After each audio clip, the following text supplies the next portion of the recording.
And so there's a hint there. It's so interesting. There's a hint there right at the beginning of the story that the state of being that Adam and Eve inhabited before they fell, before they became conscious, insofar as they were made in the image of God and acting out the truth, that being itself was properly balanced.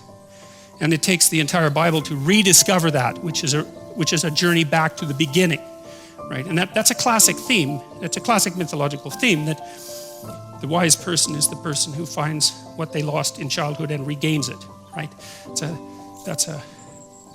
I think that's a Jewish idea, that Zadok, if I remember correctly, who's a Messiah figure, is the person who finds what he lost in childhood and regains it. His idea of this return to the beginning, except that the return is you don't fall backwards into childhood and unconsciousness.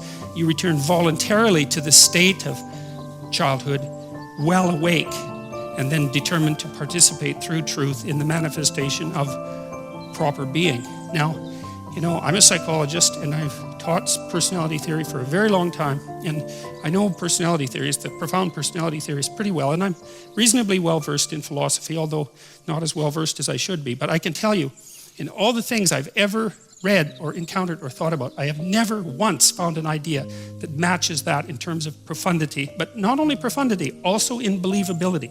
Because the other thing I see as a clinician, and I think this is very characteristic of clinical experience, and also very much described explicitly by the great clinicians, is that what cures in therapy is truth. That's the curative. Now there's exposure to the things you're afraid of and avoiding as well, but I would say that's a form of enacted truth, because if you know there's something you should do by your own set of rules, and you're avoiding it, then you're enacting a lie. You're not telling one, but you're acting one out. It's the same damn thing. So if I can get you to face what it is that you're confronting that you know you shouldn't be avoiding, then what's happening is that we're both partaking in the process of attempting you to act out your deepest truth. And what happens is that improves people's lives, and it improves them radically. And the clinical evidence for that is overwhelming.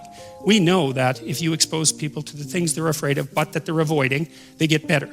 And you have to do it carefully and cautiously and with their own participation and all of that. But of all the things that clinicians have established that's credible, that's number one. And that's nested inside this deeper realization that the clinical experience is redemptive, let's say, because it's designed to address suffering, insofar as the people who are engaged in the process are both telling each other the truth.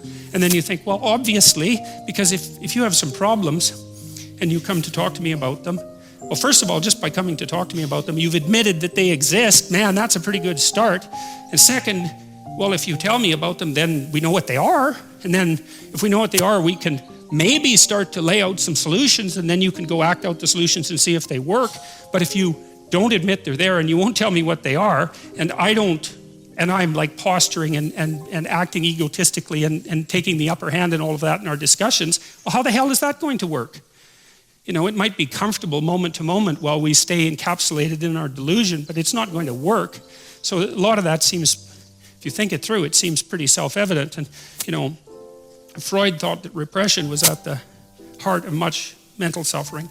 The difference between repression and deception is a matter of degree, and that's all. It's technical. It's a technical differentiation.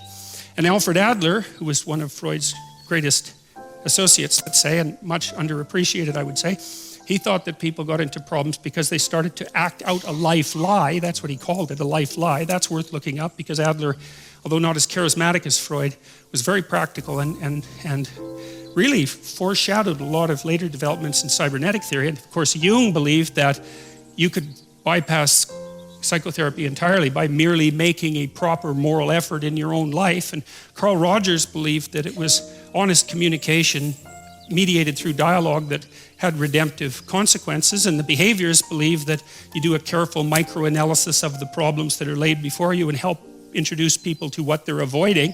It's like all of those things to me are just secular variations of the notion that truth will set you free, essentially.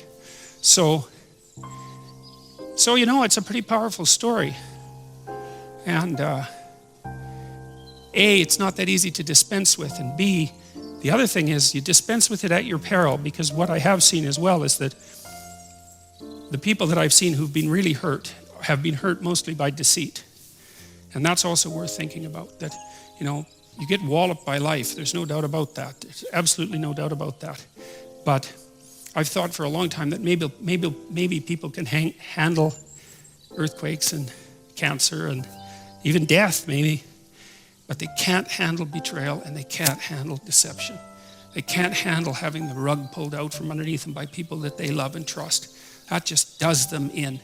It makes them ill, but it hurts them, psychophysiologically. It damages them. But more than that, it makes them cynical and bitter and vicious and resentful.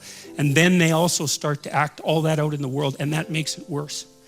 So the story starts. God uses the spoken truth to create being that is good.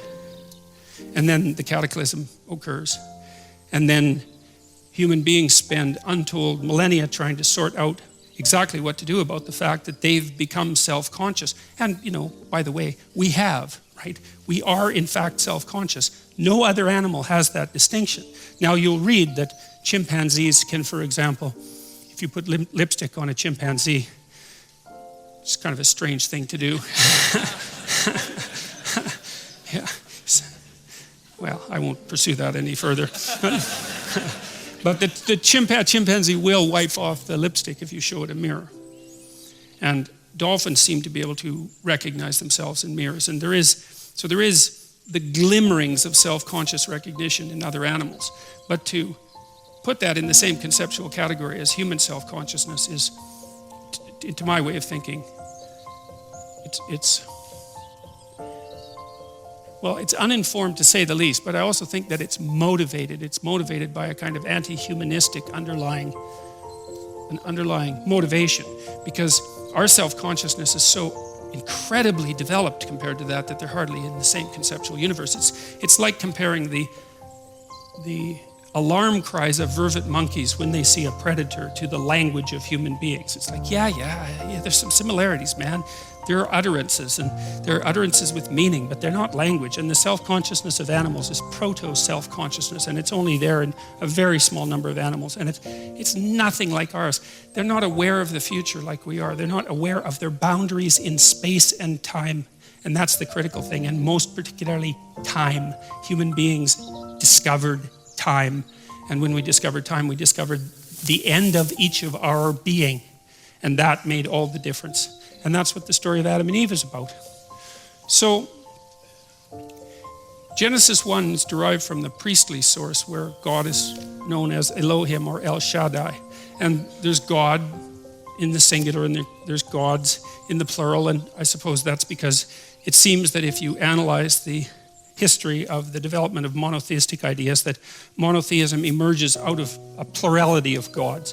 And as I mentioned, I think it's because the gods represent fundamental forces at minimum, and those fundamental forces have to be hierarchically organized with something absolute at the top, because otherwise they do nothing but war, right? You have to organize your values hierarchically or you stay confused. And that's true if you're an individual, and it's true if you're a state. If you don't know what the next thing you should do is, then there's 50 things you should do, and then how are you going to do any of them? You can't. You have to prioritize. Something has to be above something else. It has to be arranged in a hierarchy for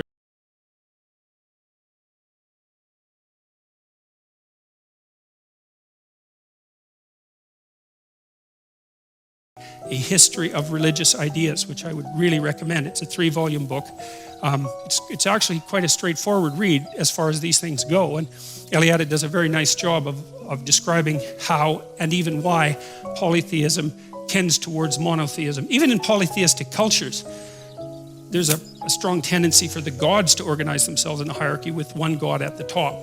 In a monotheistic culture, in some sense, all the other gods just disappear across time, and there's nothing left but the top god.